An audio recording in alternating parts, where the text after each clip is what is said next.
chapter of research. The name is research process.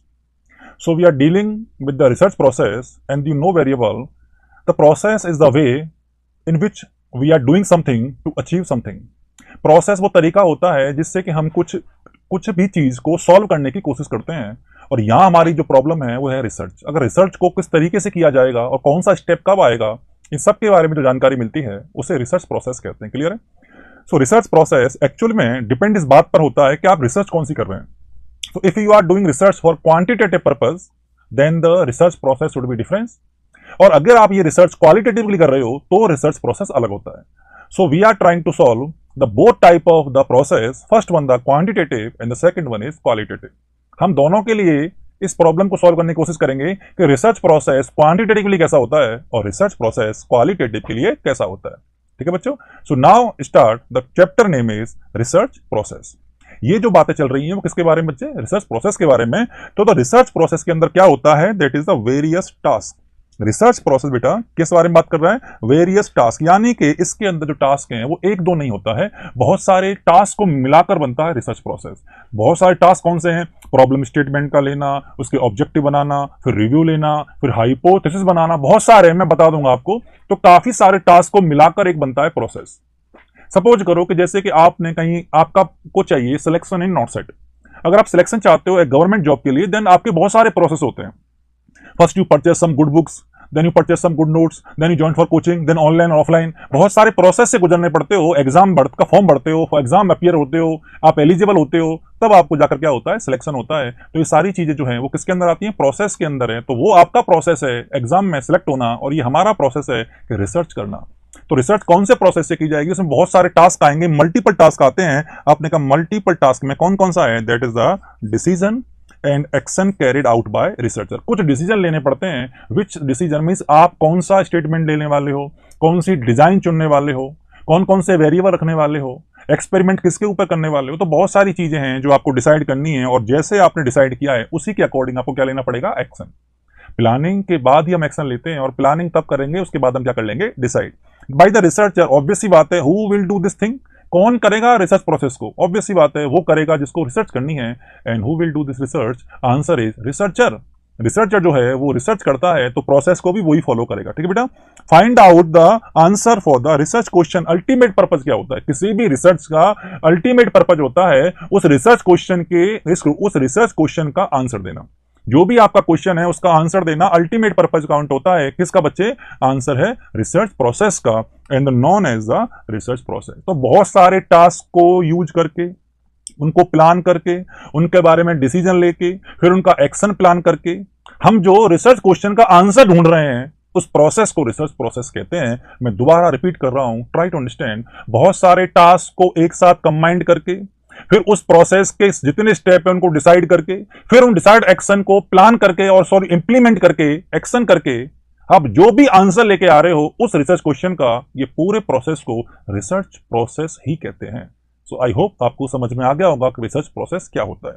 Then after the research process involve identify. सबसे पहले आप identify करो कि आपको स्टेटमेंट किस पे बनाना है.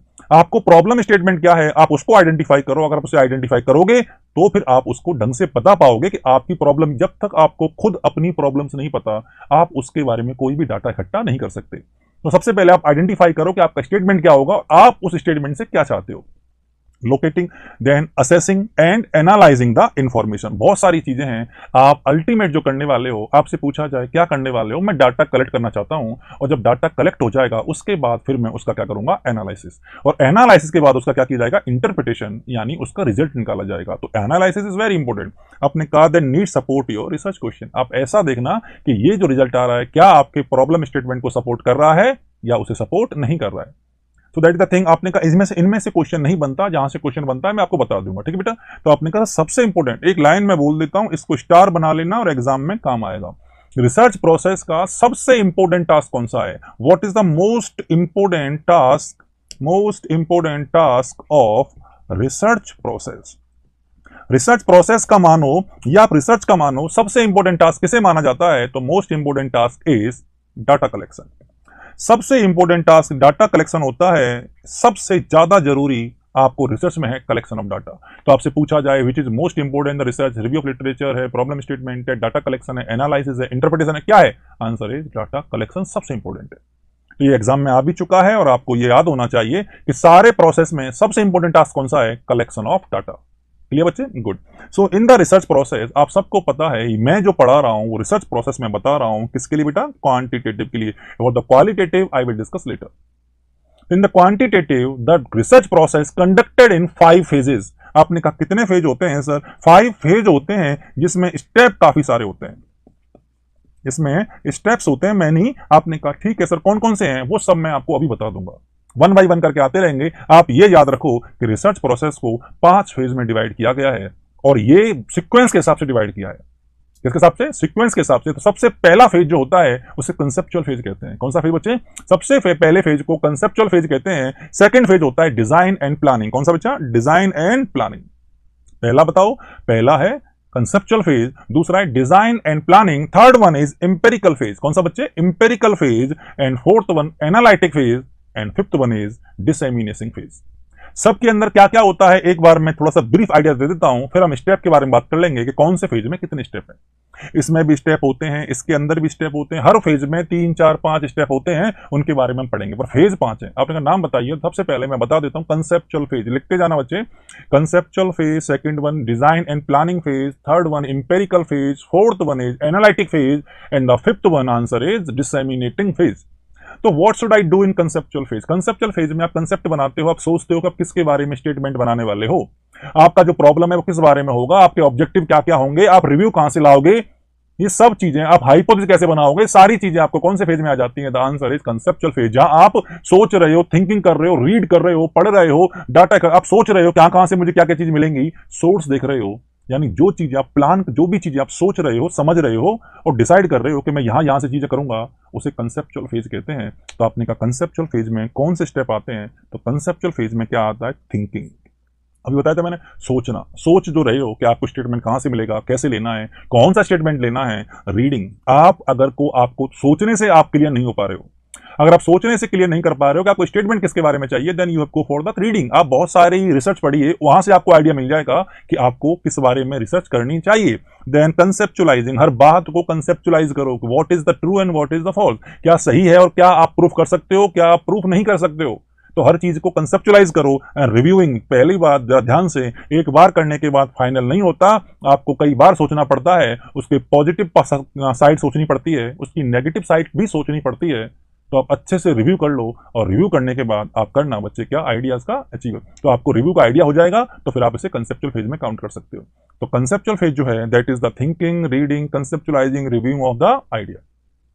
Clear? So that is conceptual phase. और कंसेप्चुअल फेज में first one is identify and formulate research problem. Means identify and formulate research problem. सबसे पहले कंसेप्चुअल फेज में आप क्या करो? आप प्रॉब्लम स्टेटमेंट को फाइनलाइज करो। प्रॉब्लम स्टेटमेंट के बारे में क्या है और क्या है प्रॉब्लम स्टेटमेंट, इसके बारे में मेरा डिफरेंट वीडियो है जो आप देखेंगे, नाम है प्रॉब्लम स्टेटमेंट। उसमें आपको बहुत सारी चीजें मिलेंगी। मैं एक ब्रीफ आइडिया बता देता हूं कि आप प्रॉब्लम स्टेटमेंट कैसे सिलेक्ट करोगे in conceptual phase. Researcher formulate the problem from broad topic. पहली बात मैं बता दूं, टॉपिक होता है ब्रॉड, बट टॉपिक ब्रॉड होता है, स्टेटमेंट ब्रॉड नहीं होता। ये बात आप ऐसे मत सोचना कि problem statement should be broad, नहीं, problem statement should be narrow. पर जो भी है, जो नैरो टॉपिक आपने लिया है वो आपका टॉपिक ब्रॉड टॉपिक से आया है। आपने एक बार समझा दीजिए क्या कहना चाह रहे हो। सपोज करो मेरा ब्रॉड टॉपिक है thalassaemia, I want to do research on thalassaemia. मैं किसके ऊपर रिसर्च करना चाहता हूं? तो रिसर्च हो गई थैलेसीमिया और ये हो गया मेरा ब्रॉड टॉपिक। थैलेसीमिया पर काफी सारी हो सकती है रिसर्च, बहुत सारी चीजें हैं, आप किसके ऊपर करना चाहते हो?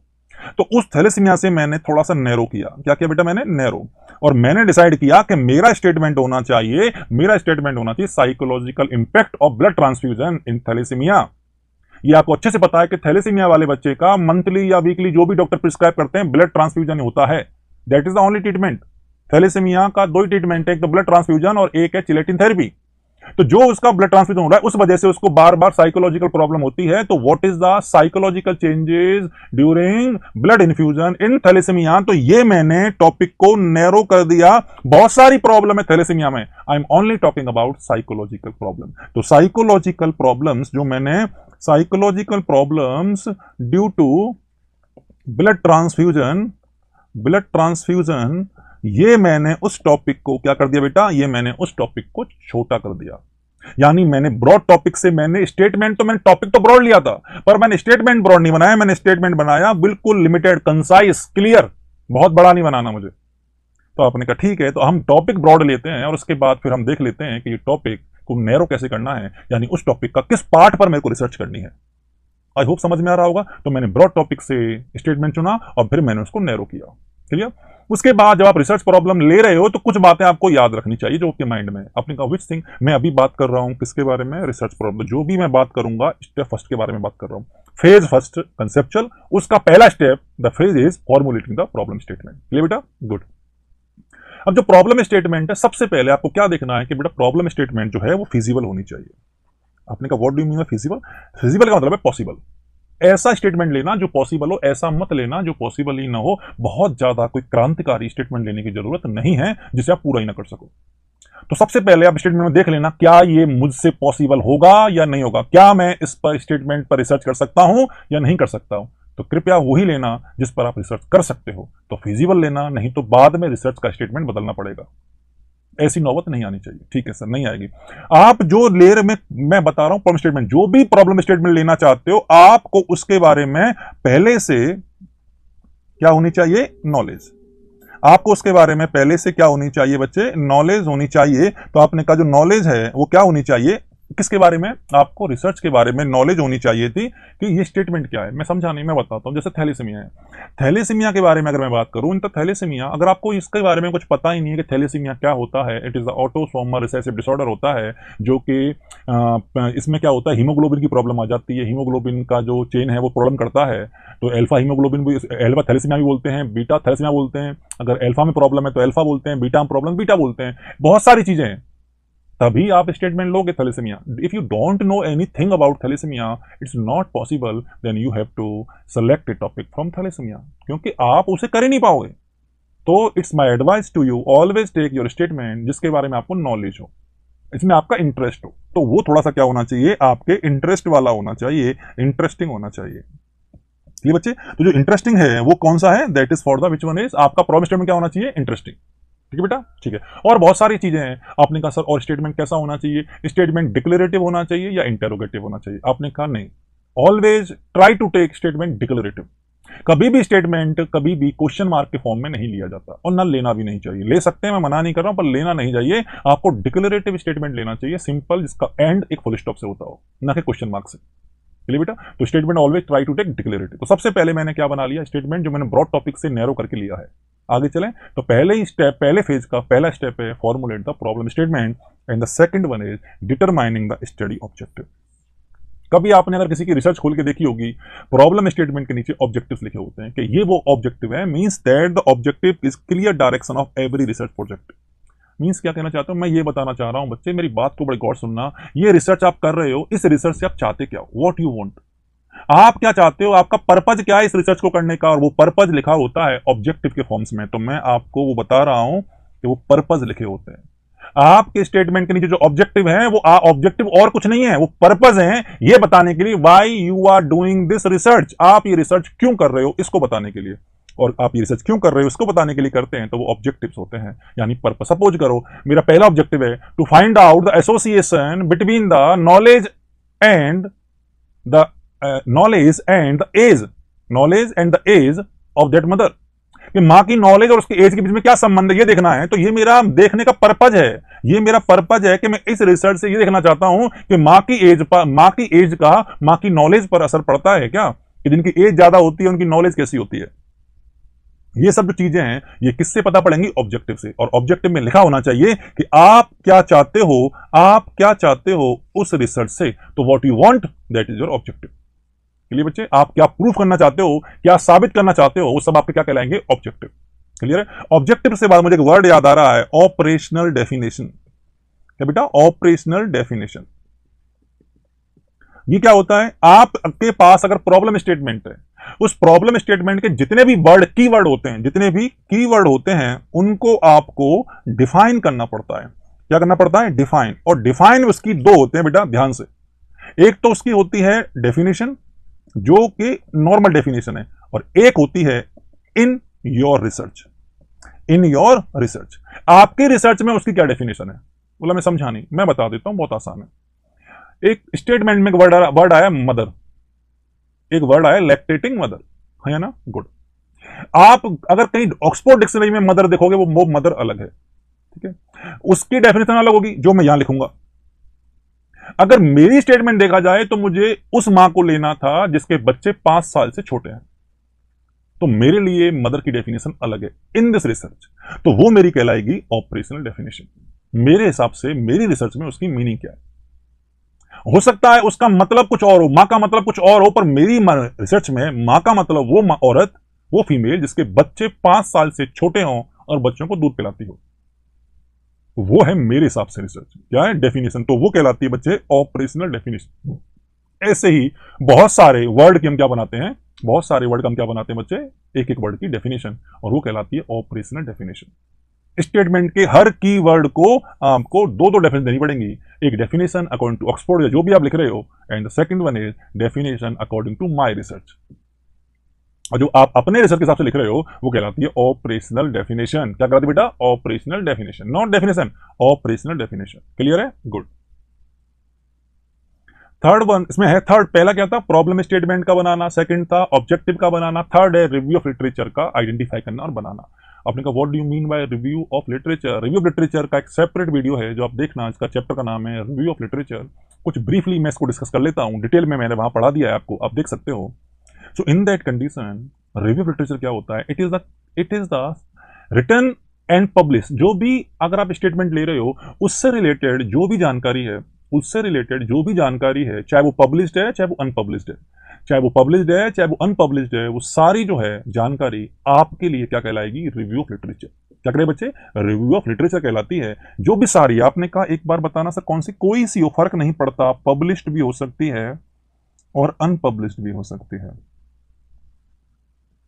आपने कहा सर पब्लिश्ड कहां मिलेगी? पब्लिश तो आपको कहीं भी मिल जाएगी, जैसे जर्नल के अंदर मिल जाएगी, आपने कहा ठीक है, न्यूज़पेपर में मिल जाती है, हाँ या ना, बुक्स में मिल जाती है। अनपब्लिश्ड आपको मिलती है मेनली लाइब्रेरी में। कहाँ मिलती है बेटा? लाइब्रेरी। क्योंकि लाइब्रेरी में बहुत सारी रिसर्च ऐसी होती है जो कभी पब्लिश नहीं हुई पर बच्चों ने करके रखी हुई है, स्टूडेंट से करवाते हैं टीचर, तो वो लाइब्रेरी में आपको मिल जाती है। तो कोई फर्क नहीं पड़ता पब्लिश हो या अनपब्लिश हो, आपके लिए वो रिसर्च का क्या कहलाएगा? Review of literature. तो अगर आप रिसर्च ले रहे हो तो ये पता होना चाहिए कि मुझे इसका रिव्यू मिलेगा या नहीं मिलेगा। अगर आप इसका रिव्यू नहीं ले पा रहे हो तो प्लीज चेंज योर स्टेटमेंट, क्योंकि चैप्टर सेकंड में आपको रिव्यू लिखना पड़ेगा, वो भी इन डिटेल। और इन डिटेल में आपको बहुत सारे पुराने आर्टिकल चाहिए, एब्स्ट्रैक्ट चाहिए इस टॉपिक से रिलेटेड। इसलिए आप स्टेटमेंट को लो, उससे पहले देख लेना क्या रिव्यू मिलेगा या मुझे रिव्यू नहीं मिलेगा। तो that is the main thing. Investigate review the related literature. Related यानी संबंधित, जो भी आपका ज्ञान है, जो भी संबंधित आपके पास सूत्र हैं, and existing theories and research which already existing. जो ऑलरेडी एग्जिस्टिंग है, जो रिसर्च है, जो उससे रिलेटेड पहली रिसर्च है, वो सब आपके लिए क्या कहलाएंगी? Review of literature. क्या कहलाएंगे बच्चे? Review of literature.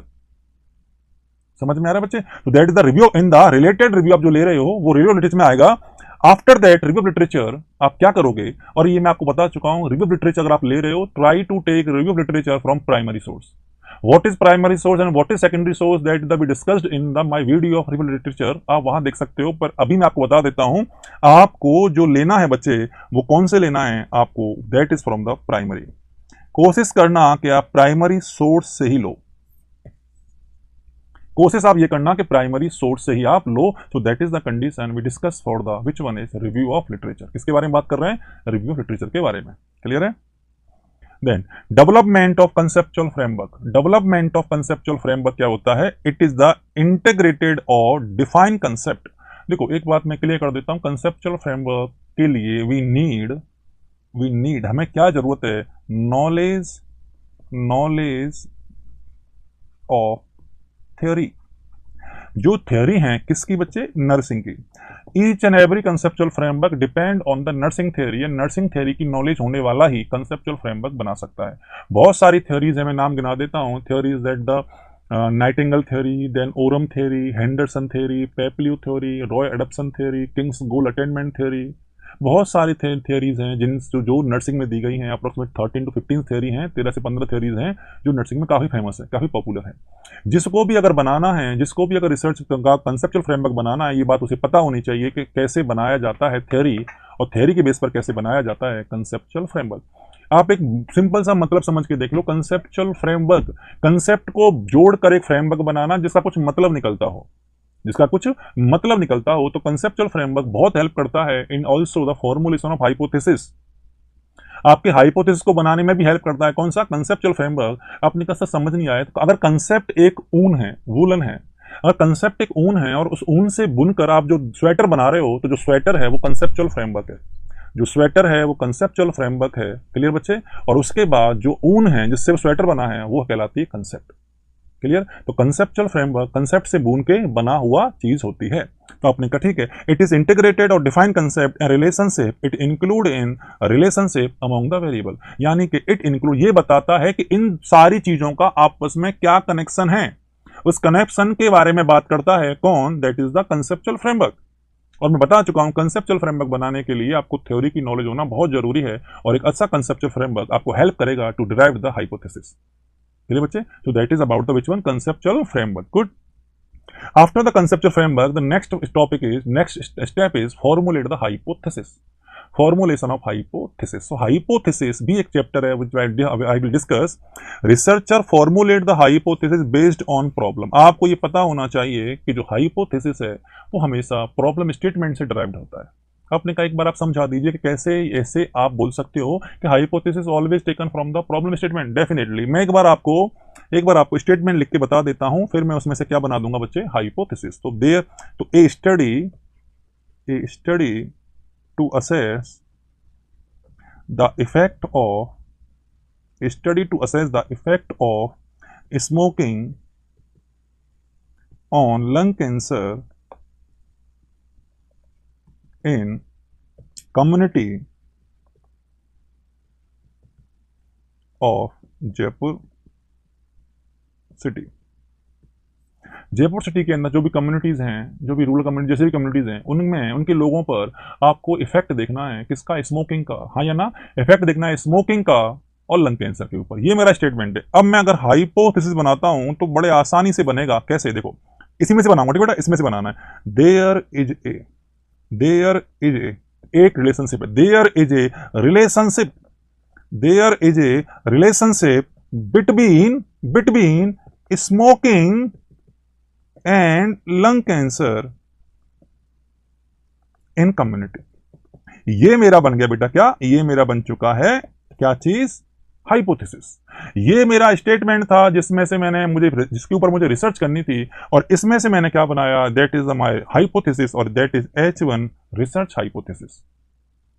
क्लियर है? ये कहलाता है रिसर्च हाइपोथेसिस। अगर इसी की जगह में there is a no relationship कर देता तो वो नल हाइपोथेसिस हो जाता। ठीक है बेटा? तो मैं अभी उसके बारे में बात नहीं कर रहा हूं, मैं अभी इस बात पे कर रहा हूं कि क्या प्रॉब्लम स्टेटमेंट से हाइपोथेसिस बनाया जा सकता है। बहुत आसानी से बना सकते हैं, नो प्रॉब्लम इन दैट। तो इसमें कोई बहुत बड़ी बात नहीं है। आपको स्टेटमेंट सामने हो, you can make the hypothesis very easily. तो उसने कहा कि the researcher formulate hypothesis based on problem. बिल्कुल, ये जो हाइपोथेसिस है वो इसी पर तो बेस है। ठीक है बेटा? तो आपने कहा चलो ये भी देख लेते हैं। Under study test the hypothesis through the statistical analysis. Very important. Hypothesis never be proved and disproved. Hypothesis कभी प्रूव नहीं होता, हाइपोथेसिस हमेशा टेस्ट होता है, और टेस्ट होने के बाद या तो वो रिजेक्ट होता है या वो फेल टू रिजेक्ट होता है। या तो हम हाइपोथेसिस को रिजेक्ट कर देते हैं, और सिंपल भाषा में कहूं तो एक्सेप्ट कर लेते हैं, या उसे रिजेक्ट कर देते हैं। वैसे एक्सेप्ट भी बोलना सही नहीं होता है, आपको यह बोलना होता है हाइपोथेसिस रिजेक्ट, और या फिर वो बोलता है फेल टू रिजेक्ट। पर हम इसे इतना लंबा न करके बोल देते हैं हाइपोथेसिस टेस्ट करने के बाद एक्सेप्ट होगा या रिजेक्ट होगा। यह देखा जाता है, कभी यह नहीं होता कि हाइपोथेसिस प्रूफ हो गया। Hypothesis never be proved. Hypothesis always be tested and by the statistical analysis. जो हाइपोथेसिस है वो टेस्ट किया जाता है बाकायदा फॉर्मूलेज के द्वारा। तो हाइपोथेसिस हम बना लेंगे प्रॉब्लम स्टेटमेंट से, फिर उसको बाद में टेस्ट कर लेंगे। ये जो मेरा स्टेप है ये 5वां स्टेप है, और मेरा फेज चल रहा है, फर्स्ट नाम है कंसेप्चुअल फेज। अभी कहीं जाना नहीं है, कंसेप्चुअल फेज पढ़ा रहा हूं मैं अभी। पहले फेज का 5वां स्टेप है, और टॉपिक का नाम है रिसर्च प्रोसेस, और ये स्टडी है क्वांटिटेटिव। कौन सी बेटा? क्वांटिटेटिव। इतना समझ में आया? गुड। आपने कहा okay sir. After that the first step name is conceptual phase, second phase is the design and planning phase. Second में पढ़ रहा हूं डिजाइन और प्लानिंग के बारे में। तो अब मैं ये बताऊंगा कि मेरी क्या डिजाइन है, मैंने क्या प्लान किया कि how I will do my research. अभी तक मैंने कंसेप्ट बना के रख लिए, अब मैं ये प्लान कर रहा हूं कि मैं अपनी रिसर्च को कैसे तरीके से करूंगा और कौन कौन से स्टेप लाऊंगा। यानी जब मैं रिसर्च करने जाऊंगा तो किन किन तरीके से करूंगा और किन किन तरीके से कर रहा हूं, जो वे है, जो प्लानिंग है, जो डिजाइनिंग है, वो आएगा बच्चे कौन से फेज में? आंसर है that is the design and planning phase. सबसे पहले आप select the research design, very important. अगर आप ये कह रहे हो कि मेरी जो रिसर्च है, आप जो प्रोसेस लेके आए हो बेटा वो क्वांटिटेटिव का है, क्वांटिटेटिव रिसर्च का है, तो क्वांटिटेटिव रिसर्च बेटा दो टाइप की होती है, एक्सपेरिमेंट रिसर्च और नॉन एक्सपेरिमेंट रिसर्च। ये बात आप अच्छे से समझ लीजिए, ठीक है बेटा। तो अगर आप डिजाइन लेने चाहते हो तो आप ये बता दो कौन सा लेना चाहते हो, आप एक्सपेरिमेंट रिसर्च कर रहे हो या नॉन एक्सपेरिमेंट कर रहे हो, ये आपको पता होना चाहिए। तो first you select your design. And design को अगर मैं सिंपल भाषा में कहूं तो डिजाइन जो है, डिजाइन को रिसर्च का ब्लूप्रिंट कहते हैं। क्या कहते हैं बेटा? रिसर्च डिजाइन को रिसर्च का ब्लूप्रिंट कहते हैं। What do you mean by blueprint? Blueprint का मतलब जैसे घर का नक्शा होता है ना, जैसे आपने जमीन ली, आपको घर बनाना बड़ा सुंदर सा, सबका सपना होता है, वही सपना पूरा करना है आपको। अगर आपको घर का कोई डिजाइन आपके पास है तो आपके पास कोई, आपको जो आर्किटेक्चर है वो आपको एक मैप बना के देगा कि सर आप अपना घर ऐसे बनाइए, आपका बेडरूम यहाँ होगा, आपका वॉशरूम इधर होगा, आपकी किचन इधर होगी, आपका डबल स्टोर, सब कुछ वो बना के देता है। If you are following that map, आप वैसा ही घर बना लोगे जैसा उसके अंदर दिखाया गया था, अगर आपने फॉलो किया तो। यानी रिसर्च डिजाइन भी वो डिजाइन है, अगर आप उसे फॉलो करते हो तो इसमें यह लिखा आता है कि आपको कौन सा स्टेप कब करना है। तो अगर आप रिसर्च डिजाइन फॉलो करोगे तो आपकी रिसर्च प्रॉपर हो जाएगी। वही जैसे कि ब्लूप्रिंट से घर बन जाते हैं, वैसे ही रिसर्च डिजाइन से रिसर्च हो जाती है। समझ में आ रहा है? तो आप देख लेना कौन सी रिसर्च लेनी है आपको। एक्सपेरिमेंट में भी टाइप होते हैं, true experiment, quasi experiment, pre experiment, कौन सी लेना चाहते हो। नॉन एक्सपेरिमेंट में भी टाइप होते हैं, डिस्क्रिप्टिव डिजाइन लेना चाहते हो, एक्सप्लोरेटिव लेना चाहते हो, कंपेरेटिव लेना चाहते हो, विच वन यू, सर्वे लेना चाहते हो, which way you are going to select. ये सब आपको बताना पड़ेगा, आपकी अप्रोच क्या है और आपकी डिजाइन क्या है। समझ में आ रहा है ना? अप्रोच और डिजाइन आपको बतानी पड़ेगी कौन से फेज के अंदर। सेकंड फेज, इसका नाम है design and planning phase. Design and planning phase, clear बच्चों? Good. So in that condition, second one, identify the population to be studies. Identify the population to be study, मतलब second में आपको उस population को बताना पड़ेगा जिसके ऊपर आप रिसर्च कर रहे हो। तो पहले आप ये बताओ कि आपकी पॉपुलेशन है कौन सी। पॉपुलेशन सारी दुनिया की पॉपुलेशन मेरी पॉपुलेशन नहीं हो सकती। मेरी पॉपुलेशन वो है जिसके पास वो सारे कैरेक्टर हैं जो मैं अपने रिसर्च वाले व्यक्ति में देखना चाहता हूं। All the characteristic which I want in my sample, जिसके पास वो सारे कैरेक्टर हों, वो सब मेरी क्या कहलाएंगे? पॉपुलेशन। क्या कहलाएंगे बच्चे? पॉपुलेशन। तो आपको पता होना चाहिए population refer the aggregate or totality of object, यानी टोटल नंबर ऑफ ऑब्जेक्ट, यानी कि सैंपल या subject or member similar to set of specification. उनके पास वो सेम स्पेसिफिकेशन है जो मैं चाहता हूं, उनके पास वो सारी क्वालिटी हैं जो मैं चाहता हूं। अगर वो क्वालिटी नहीं है तो वो मेरे लिए पॉपुलेशन नहीं है, वो दुनिया के लिए पॉपुलेशन हो सकती है। आपने कहा एक बार एग्जांपल समझा दी, शायद समझ में आ जाए। एग्जांपल देखिए, I want to do research on the mother of under 5 year old. Under 5 year means under 5 year old, mothers of, वो माएं जिनके बच्चे 5 साल से छोटे हैं, वो माएं मेरे लिए वो हैं जिनके ऊपर मैं क्या करना चाहता हूं? रिसर्च। तो दुनिया में बहुत सारी माएं हैं, मुझे वो नहीं चाहिए। तो आपके लिए कौन पॉपुलेशन है? मेरे लिए है, मेरी पॉपुलेशन मेरी स्टेटमेंट में एक जगह का नाम आया होगा ना, जयपुर। मैं स्टडी कहां कर रहा हूं? जयपुर कर रहा हूं, कलकत्ता कर रहा हूं, दिल्ली कर रहा हूं, मुंबई कर रहा हूं, कहां कर रहा हूं मैं रिसर्च? वो मेरी सेटिंग है। उस सेटिंग में, उस एरिया में जितनी माएं, सारी माएं नहीं, जितनी माएं जिनके बच्चे 5 साल से छोटे हैं, आर माई पॉपुलेशन।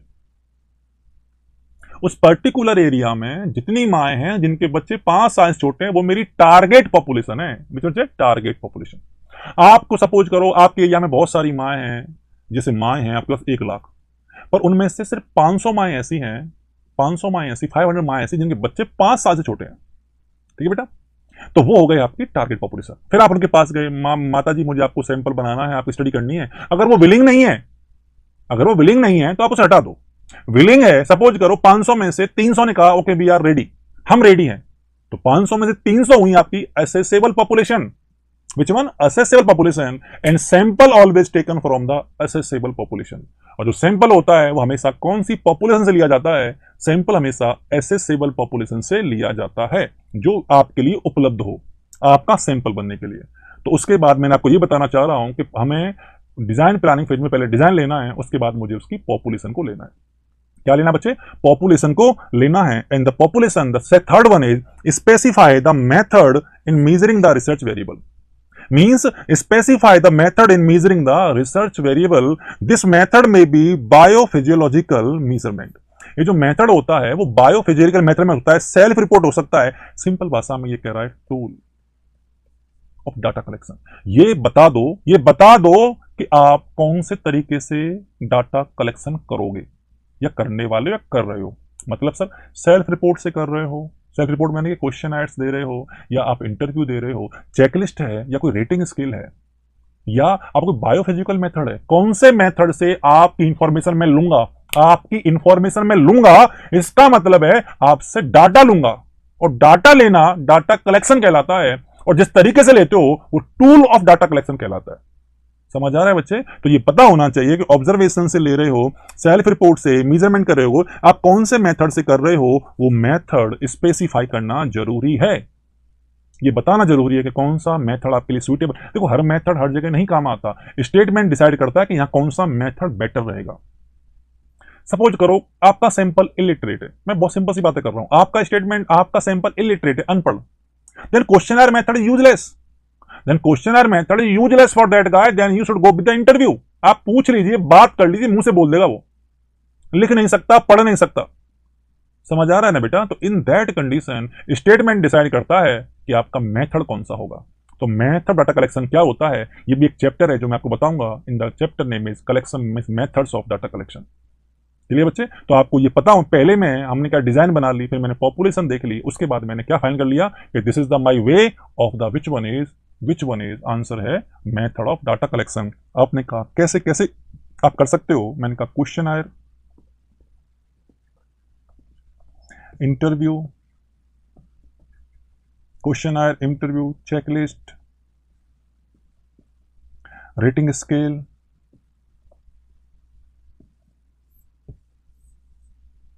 क्लियर? ये सब जो चीजें हैं वो सब चीजें आपको याद रखना है, क्वेश्चनर, इंटरव्यू, चेकलिस्ट और रेटिंग स्केल। क्लियर है? तो आपने कहा कि ये जो सब चीजें हैं ये मेथड ऑफ डाटा कलेक्शन कहलाता है। क्या कहते हैं? Method of data collection. Clear है? Okay. Fourth one, establishing ethical consideration.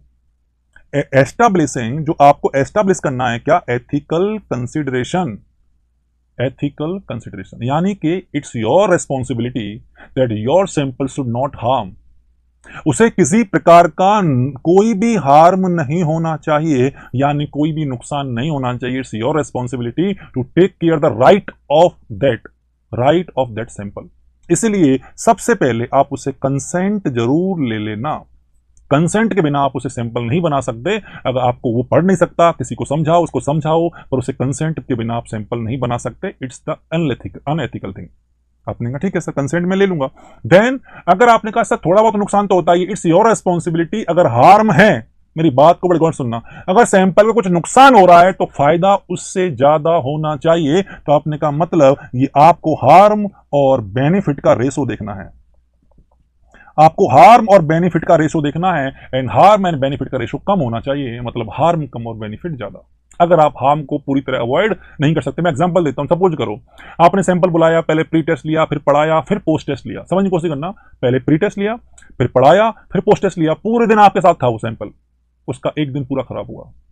उस दिन वो कुछ काम कर सकता था, उसे कुछ पैसे मिल सकते थे, वो चल के आया आपके पास, किराया लगाया उसने, फिर वो जाएगा वापस, वो किराया देगा बस का, उसे इकोनॉमिक लॉस तो हो ही रहा है। ठीक है, हो रहा है, देन इट्स योर रेस्पॉन्सिबिलिटी कि वो रिस्क से ज्यादा उसे क्या हो, फिर बेनिफिट हो। कोई भी सैंपल बिना मतलब आप रिसर्च कर रहे हो, it's your benefit because you have to submit your degree, so submit your thesis to get your degree. तो आप जो कर रहे हो वो तो थीसिस सबमिट के लिए कर रहे हो, या कोई भी अपने नाम के लिए कर रहे हो। वो सैंपल आपका बना है तो इसका मतलब है वो तो आपके लिए बना है बाय मींस सेल्फलेस, उसको कोई मतलब नहीं है, फिर भी आपके लिए सैंपल बन रहा है, तो ये आपकी रेस्पॉन्सिबिलिटी, आप एडवोकेट हो उसके राइट्स का, कि उसे नुकसान ना होना चाहिए। तो आपने कहा the nursing must most the research are conducted on human being. तो ज्यादातर रिसर्च किस पे होती है? ह्यूमंस पे होती हैं। Where it is being important to establish the ethical consideration. तो ये बहुत जरूरी होता है कि एथिकल कंसिडरेशन हो। समझ में आ रहा है बच्चे? तो आपने कहा that is the condition for the no harm and consent and harm and benefit. Clear? तो ये जो है वो एस्टैब्लिश, हमने क्या किया? एथिकल कंसिडरेशन को किया है। क्लियर? ओके। फिफ्थ वन है we have to design the sampling plan. Okay, sampling plan.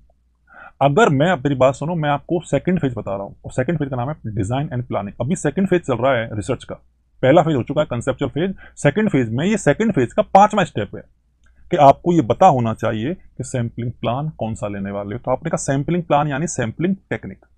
मेरी बात को बड़े ध्यान सुनना बच्चे, सैंपलिंग टेक्निक जो है वो दो होती है मोस्टली, एक होती है प्रोबेबिलिटी और एक होती है नॉन प्रोबेबिलिटी। ठीक है बेटा, प्रोबेबिलिटी और नॉन प्रोबेबिलिटी। प्रोबेबिलिटी को कहते हैं रैंडम असाइनमेंट,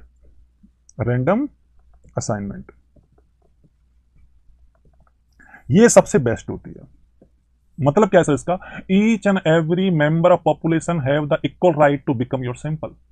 आप समझो मेरी बात, जितने पॉपुलेशन है आपके हिसाब से, सारी नहीं, आपके हिसाब से जो पॉपुलेशन है उसमें हर व्यक्ति के पास इक्वल चांस होना चाहिए आपके सैंपल बनने का। All the member of population have equal chance to being the part in your sample. The way of sampling is non age probability sampling.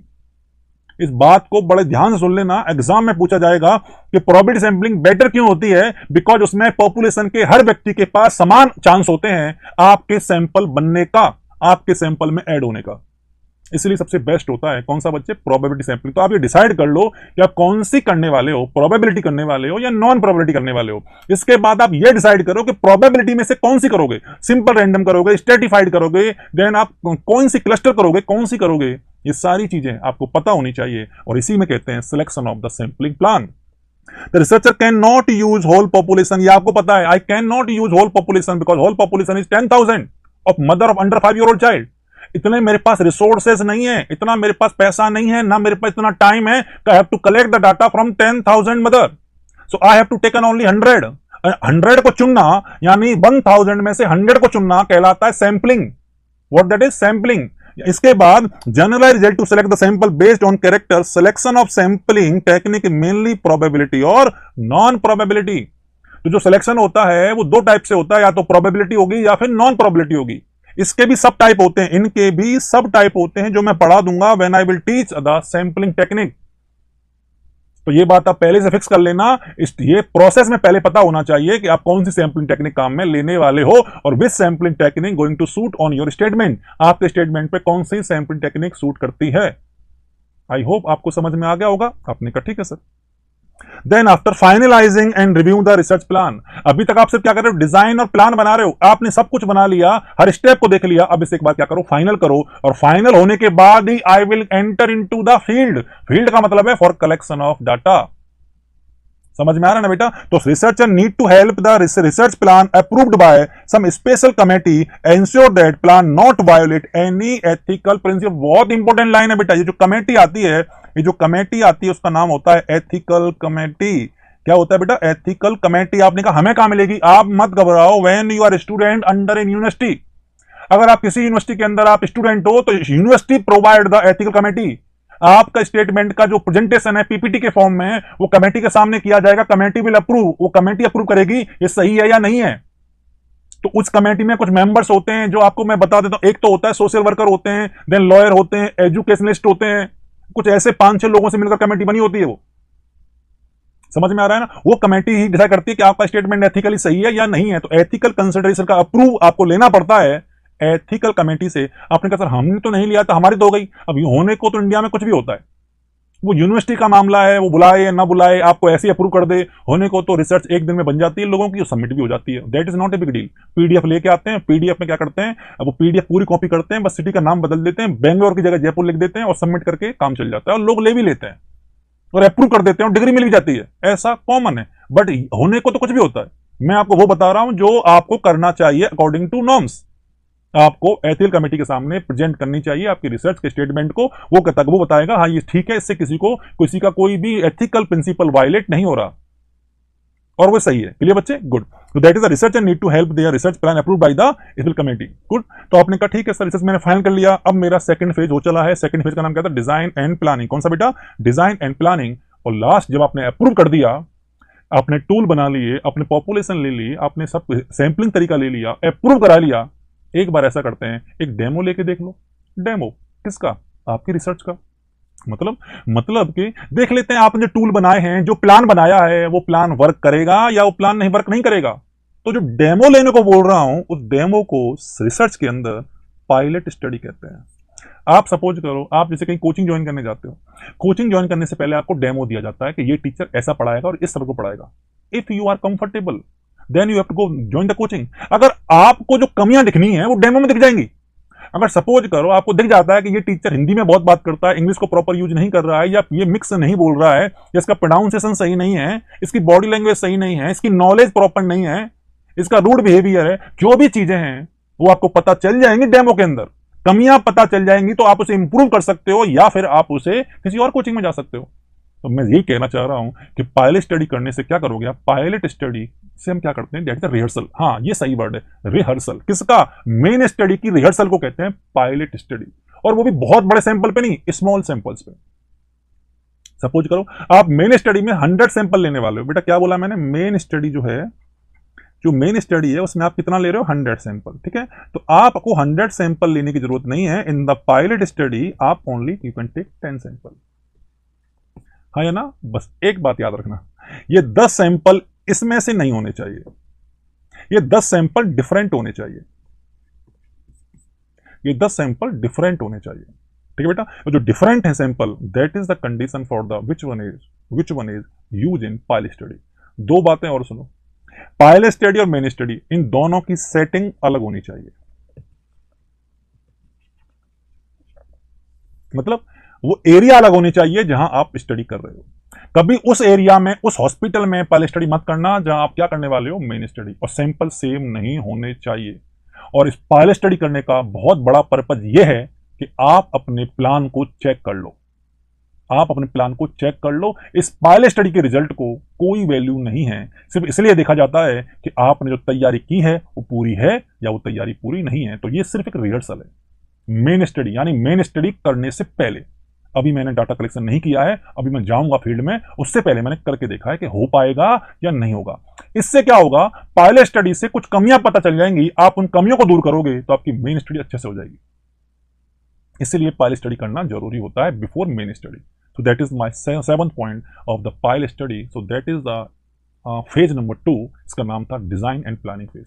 अभी तक मैंने आपको 2 फेज पढ़ाए हैं। पहला कंसेप्चुअल फेज, इसमें शायद 5 स्टेप थे, और ये इसमें जो 7 स्टेप है। चलिए बच्चे, तो आपने कहा ठीक है सर। इसके बाद third one is empirical phase. Which one बच्चे? इंपेरिकल। इसके अंदर अब आप क्या करने वाले हो, इसके अंदर सबसे मेन काम होगा, और जो मेन काम है that the collection of data. और ये डाटा किसके लिए ले रहे हो, पायलट स्टडी के लिए नहीं, ये है मेन स्टडी के लिए डाटा, फॉर मेन स्टडी। ये मेन स्टडी के लिए मैं जो डाटा ले रहा हूं वो कहलाएगा कलेक्शन ऑफ डाटा। और फेज है इंपेरिकल फेज, रिसर्च कर data on the objective of study. Researcher make sure available to enough material. Data collect करने जा रहे हो और आपका टूल है क्वेश्चनर। क्या टूल है बेटा? क्वेश्चनर।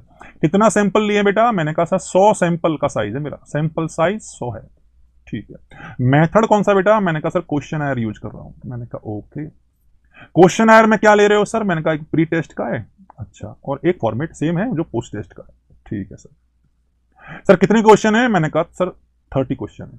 अच्छा, कितने पेज हैं? मैंने कहा क्वेश्चन में पेज है 4 प्लस 1 है कंसेंट, एक पेज का है कंसेंट। समझना मैं क्या कर रहा हूं, कंसेंट फॉर्म है एक पेज का। तो टोटल 4, यानी प्री टेस्ट में 5 और पोस्ट टेस्ट में 4, क्योंकि कंसेंट 2 बार नहीं लिया जाता। ठीक है बेटा, एक सैंपल के लिए, एक सब्जेक्ट के लिए टोटल 9 पेज चाहिए मेरे को। तो 9 पेज का एक क्या बना दो, सेट। इतना मटेरियल आपके पास चाहिए, 9 पेज का एक सेट, और ऐसे 100 सेट, क्योंकि आपके सैंपल कितने हैं, 100। समझ में आ रही मेरी कहानी? क्या इतना आपके पास अवेलेबल है, एनफ मटेरियल है? तो जाने से पहले ये तय कर लेना कितना मटेरियल मेरे को चाहिए, तभी आप क्या ले पाओगे, collection of data. I hope आपको समझ में आ गया होगा। So that is the thing we are discussed in the which one, collection of data. किसी भी तरीके से करो, पर डाटा कलेक्ट करना कौन सा फेज होता है, एम्पेरिकल फेज। कौन सा फेज बेटा? Empirical phase. In the empirical phase first one is data collection, second one is preparing the data for analysis. नहीं, इससे गलत मत समझना। इस एम्पेरिकल फेज में एनालाइसिस नहीं होता, तो लिखा तो है नहीं, ये नहीं, इस पे ध्यान दो। प्रिपेयर करना है एनालिसिस के लिए। आपने कहा सर कैसा? अरेंजमेंट। जो भी डाटा मिला है उसे अरेंज करना है, चाहे तो आप उसे टेबल के फॉर्म में अरेंज करो या डायग्राम के फॉर्म में अरेंज करो। या टेबल बनाओ चाहे डायग्राम बनाओ, पर उस डाटा को अरेंज करो, क्योंकि अरेंज होने के बाद वो डाटा जाएगा फॉर एनालिसिस। अभी नहीं जाएगा, पहले मुझे कलेक्ट डाटा को अरेंज करना पड़ेगा। आपने कहा all the data should prepare for analysis using the coding system. Coding system first, मेरा जो पहला सैंपल था उसका नाम था Radheshyam. My first sample name is Radheshyam and the age 52 and the first name मैंने उसके ऊपर डाला है, मैंने उसके जो टूल लिए उसको डाला है मैंने फर्स्ट नंबर। क्या डाला? First number. इसके बाद मुझे फर्क नहीं पड़ता कि वो राधेश्याम था या घ्यासी राम था या राम खिलाड़ी था, मुझे कोई फर्क नहीं पड़ता, मेरे लिए उसकी पहचान है कोड नंबर फर्स्ट।